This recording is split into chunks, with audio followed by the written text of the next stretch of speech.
All right, good morning, everybody. We're going to talk a little bit today, again, about indirect measurement. So just get a little bit more practice with it, not really anything new. Same kind of stuff we were talking about yesterday. So remember, indirect measurement is a method of using proportions to find an unknown length or distance with similar figures. Okay, so classic example, we got a tree. It casts a shadow that's 7.5 feet. Okay, we know you cast a shadow that's 3 feet. We know how tall you are. We can use a proportion to figure out the only unknown, which is the height of the tree. That's the idea. So the steps for that were draw a picture, label your picture. Okay, if you're not given a picture, please start by drawing one. Okay, it'll really help keep this organized and making sense. Again, and if you wrote these down yesterday, you don't need to write them down again. It's just a reminder. Okay, write a proportion using your picture. Okay, remembering to stay consistent. And then solve using cross products or your proportional reasoning if it fits. All right, so I want to look at a couple from yesterday's homework because I know these have typically given people some trouble. So let's just talk. I want to make sure we're on the same page. Okay, so number 2 says find the distance from the park to the house. Okay, so here's the park. Here's the house. Okay, here's a good example being real careful what the question's asking. Right? I know if I want to the park to the house, I don't know how long that is. I know this stretch is 5, but I don't know this stretch. So I got to solve for D. If you don't read the directions carefully here, you might just solve for D. But D just tells you the distance from the stoplight to your house.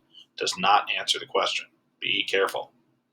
Okay, so let's set up a proportion. D is between the angle with 2 and the angle with 3.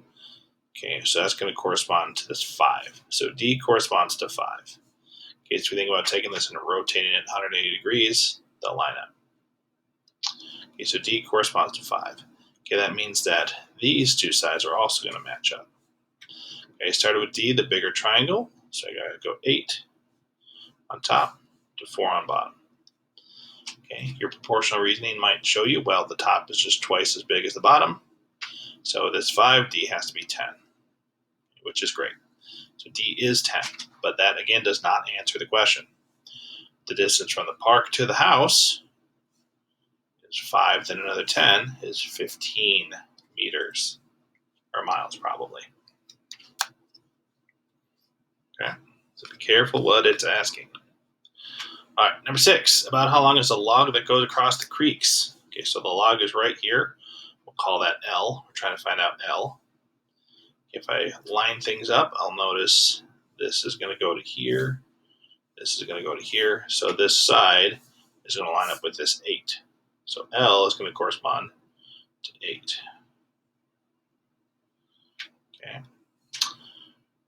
And if I rotate around, this 9 is also going to match up with a 12. Okay.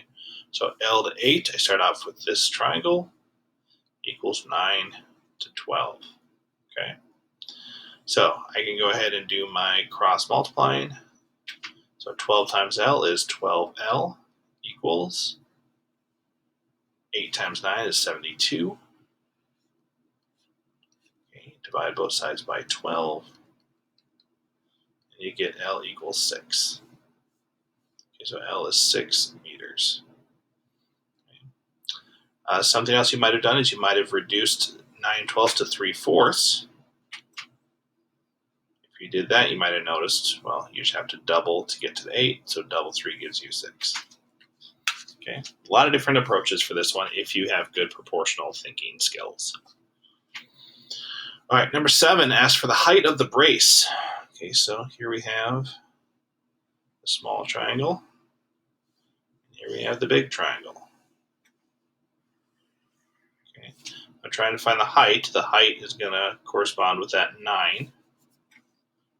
Okay, here I have 7 on the bottom, and then 15 for the brace. Okay, so H over 9 equals 7 over 15.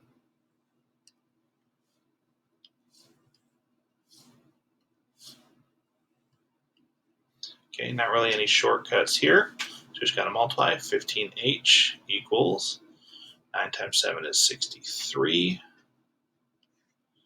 Divide both sides by 15, and you'll get 4.2. Okay, so the height is 4.2 feet. Be careful again how we're setting these up. 8 and 9 correspond. You start with a small triangle on top here. You got to start with a small triangle on top here. 7 to 15 is that other corresponding side. Okay, height of the flagpole. This is a pretty straightforward one. We've done a lot of these. Let's skip this one. All right, how about if I want to know how deep the water is? Okay, so here's what I know. If I go out 10 meters, it's 2 meters deep. If I go out 70 meters, I want to know how deep it is. Okay, assuming we got a straight drop off here, I can use proportions. You might see the big triangle and the little triangle. Okay, so we'll call the depth here D. So D is going to correspond with 2. And then if I look at how far out, 70 for the big triangle corresponds with 10 for the small. Okay. All right, so you might notice top is 7 times as big as the bottom, which tells me D is going to be 14. Okay, and you can multiply that out if you want, but 14 is what you're going to get. So I would expect it to be 14 meters deep there. All right, let's find the length of the lake. Okay, so here's the lake. I want to know how long it is. I'm marking that with X. So here I have the small triangle. Here's the big triangle. So if I compare, X is going to correspond to 20. Okay, those sides are going to line up. Okay, I don't know the bottom, but I know the top. We want to be careful though. Okay, because it gives it to me in 2 pieces. It says this is 280, and it says this is 70. So if I'm comparing these sides, I started off with X. So I started off with the side of the big triangle. So this side of the big triangle is going to be this whole thing, 280 plus 70. It's going to be 350. Okay, the smaller triangle, that side is going to be 280. Okay, all right, these are some big numbers, so let's do something we sometimes do and reduce this. First thing I see is I got zeros at the end, so I can divide by 10. So let's make that 35 over 28. Okay, well, next I notice those are divisible by 7. So if I divide those by 7, I get 5 and 4. Okay, well, that's more manageable. I noticed 4, here from 4 to 20, I multiply by 5. So if I do the same thing on top, 5 times 5 is 25. So 25 meters is the length of the lake. Okay. It makes sense from this picture. If I gotten something that was like less than 20, that wouldn't make sense. If this is 20, this has got to be more, right? So you kind of want to look at your picture too and make sure it makes sense. Okay, so here's a slightly different method, but it still uses proportional reasoning. Okay, so what Jenny did is she put a mirror on the ground and she backed up until the reflection of the top of the tree she could see in the mirror. Okay, and she knows that she's 5 feet tall. She measured, saw that she was 11.7 feet away from the mirror, and the mirror was 39 feet away from the tree. So again, they're kind of flipped around, but we have similar triangles here. So let's see if you can use that to find the height of the tree. I'm going to pause this here and see if you can do this one on your own. Good luck. All right, welcome back. Hopefully you got that the tree was about 17 feet. Okay, so we set up X to 5, height of the tree, height of the person, equals length of the tree shadow to length of the person shadow, 39 to 11.7. Okay, this is one where it's good to have the cross product approach down because, with that decimal in there, this is probably not something we can do just with our proportional reasoning.